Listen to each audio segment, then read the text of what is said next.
Saya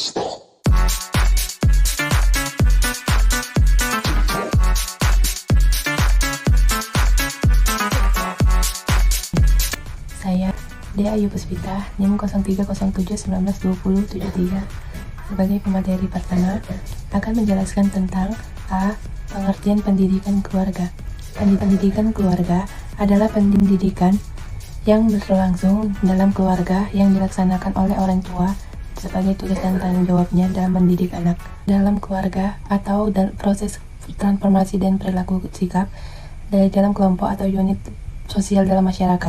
Sebab keluarga merupakan budaya yang pertama dan upaya dalam menanamkan norma dan mengembangkan berbagai kebiasaan dan perilaku yang penting bagi kehidupan pribadi dan masyarakat. B. Pendidikan dan tanggung jawab orang tua.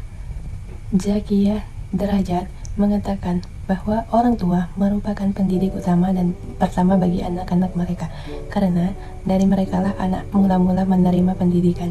Dengan demikian, untuk pertama dari pendidikan terdapat dalam kehidupan keluarga.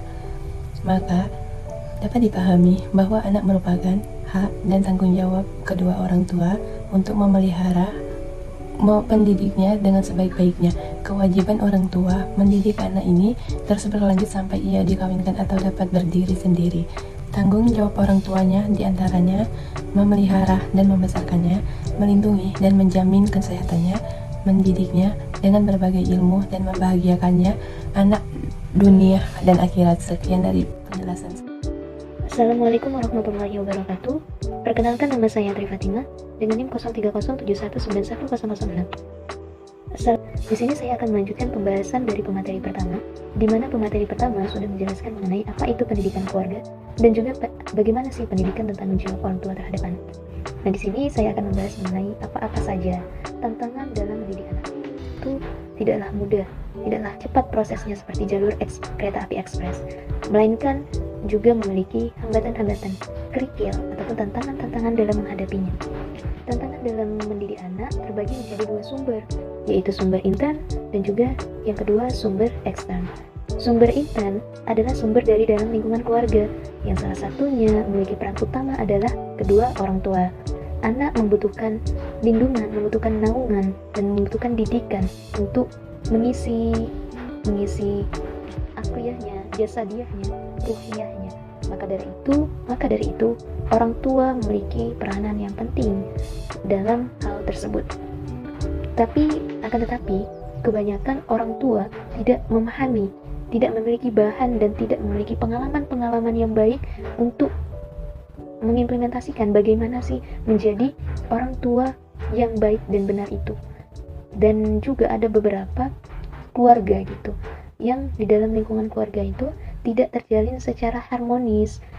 Misalnya keluarga broken home, di mana seorang ayah dan seorang ibu cekcok, dan ini merupakan tantangan tersendiri dalam mendidik anak itu. Jangan sampai si anak berpengaruh dalam perkembangan pendidikannya karena adanya broken home tadi gitu. Kemudian tantangan yang kedua adalah dari sumber ekstern. Nah, sumber ekstern dapat dari lingkungan masyarakat.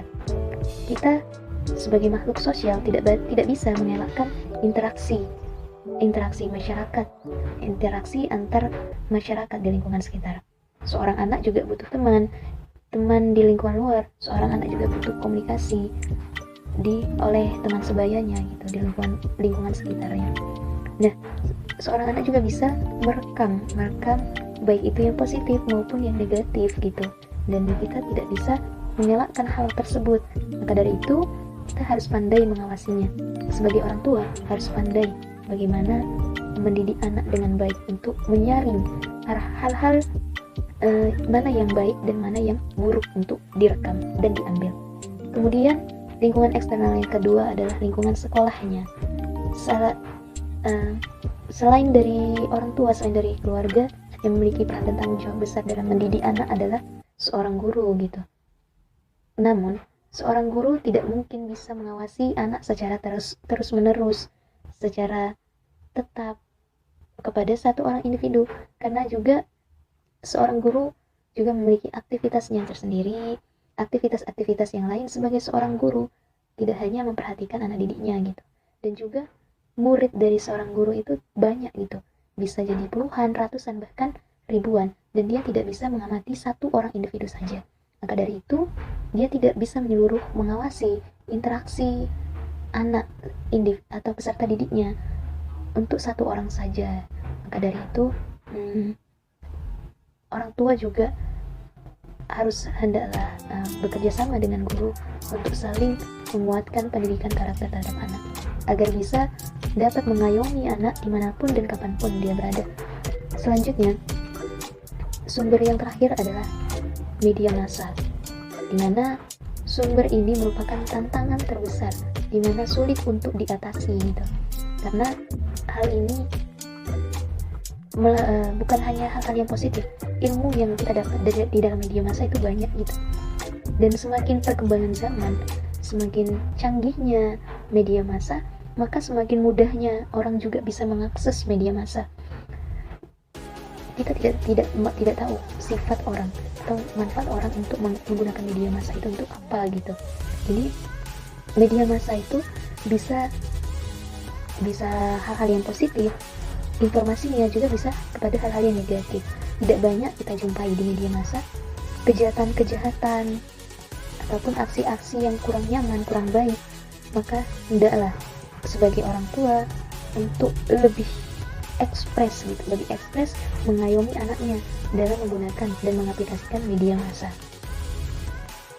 Nah, dari kedua tantangan tadi, baik internal maupun eksternal, kita bisa terilustrasikan bahwa tantangan dalam mendidik anak ini, tantangannya itu besar gitu. Jadi orang tua itu tidaklah mudah dalam melakukan pendidikan, dalam melakukan mendidik anak. Maka sebagai orang tua yang baik, bukan menyerah atau meninggalkan anak gitu, pasrah terhadap keadaan, tetapi orang tua yang baik adalah orang tua yang mau belajar terus-menerus untuk dirinya sendiri dan mengaplikasikannya dan mempraktekannya mengajarkannya kepada anak-anaknya. Sebagai umat muslim gitu kan, sebagai umat muslim hendaknya kita berpedoman pada Al-Quran dan As-Sunnah, dan juga mengikuti pola ajaran Rasulullah SAW dan para sahabatnya, yaitu dengan mendekatkan diri kepada Allah dan menjauhi dari larangan-larangan yang Allah telah perintahkan gitu. Sebagaimana Al-Quran telah menyebutkan bahwa ya ayyuhallazina amanu anfusikum wa ahlikum naron, jauhilah dirimu dan keluargamu dari api neraka. Nah, maka dari itu hendaklah orang tua selalu mengajarkan hal-hal yang baik sesuai dengan ajaran Islam, dengan mengajarkan tauhid kepada anak-anaknya, mengajarkan sholat, Al-Quran dan mentadaburinya, dan kemudian juga memberikan pola asuh dan kasih sayang yang baik kepada anak-anaknya, dan memberikan nasihat-nasihat yang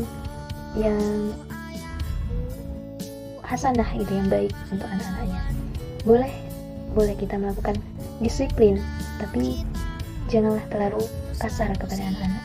Kita hendaknya mengawasi apapun yang dilakukan anak-anak kita.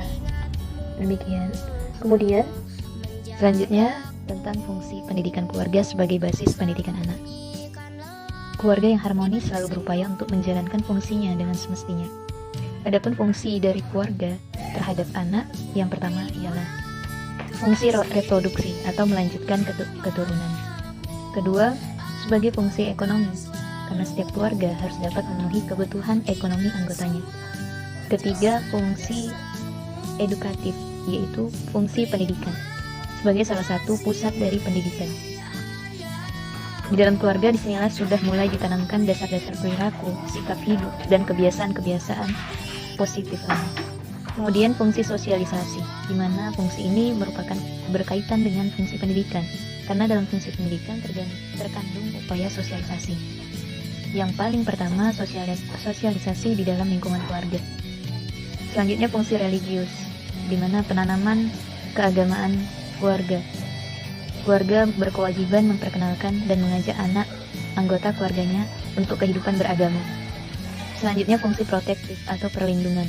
Keluarga memiliki fungsi sebagai tempat berlindung bagi anggota keluarganya. Selanjutnya adalah fungsi rekreasi, di mana fungsi ini merupakan tidak kalah penting dari fungsi-fungsi lainnya, bahwa keluarga harus bisa merasakan dan menghayati suatu suasana yang tenang dan damai. Kemudian yang terakhir adalah fungsi pengendalian, di mana keluarga berfungsi mengendalikan sosial dalam lingkungan keluarga yang dilakukan oleh orang tua terhadap anak. Tapi dapat juga terjadi sebaliknya, seorang anak dapat mengendalikan orang tuanya jika tidak sesuai dengan norma. Demikian akan dilanjutkan oleh pemateri ketiga. Assalamualaikum warahmatullahi wabarakatuh. Saya Wana Jurusya Pratami dengan NIM 0307192036. Di sini saya sebagai pemateri ketiga yang akan membahas peranan keluarga dalam pendidikan anak. Lingkungan keluarga, sekolah, dan masyarakat merupakan pusat pendidikan. Namun, di antara ketiganya, lingkungan keluarga menjadi yang paling kuat pengaruhnya terhadap perkembangan anak. Penguatan mentalitas keberagaman berawal dari pendidikan yang dilakukan dalam lingkungan keluarga. Lingkungan keluarga menjadi institusi pendidikan pertama dalam memberikan pola asuh dan teladan dari orang tua kepada anaknya.